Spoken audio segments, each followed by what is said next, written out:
Hi, welcome to Martial Media Review. I'm Stephen Reich, and today we will be discussing Bruce Lee, A Warrior's Journey. Bruce Lee, A Warrior's Journey is a documentary that came out in 2000, was written, produced, and directed by John Little, and of course, stars Bruce Lee.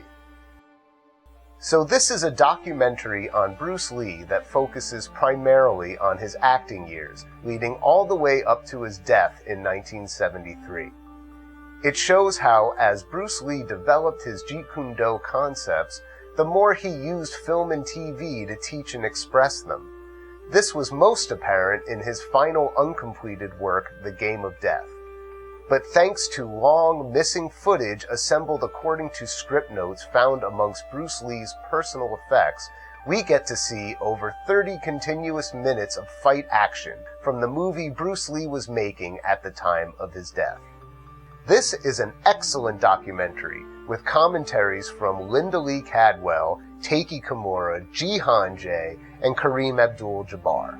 I like how you can see Bruce Lee pioneering his Jeet Kune Do concepts using himself as the prime example.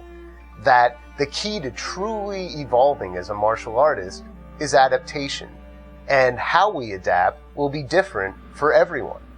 And I like how this documentary shows how so many famous actors and martial artists were seeking Bruce Lee out for private instruction.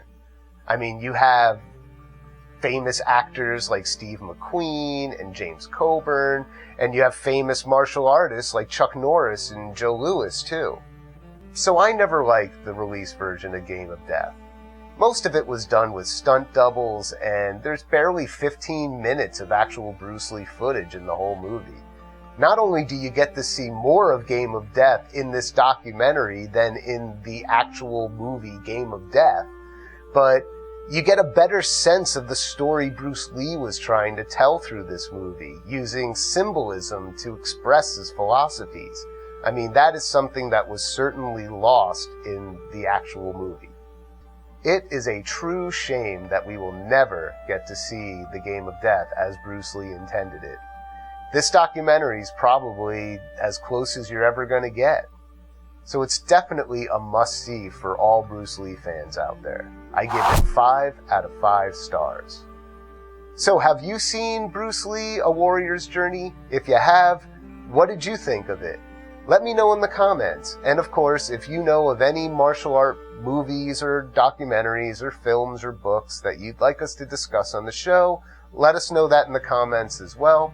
You can find me on Likewater Productions on Facebook, Twitter, and YouTube. Thank you all for watching, and I'll see you next time.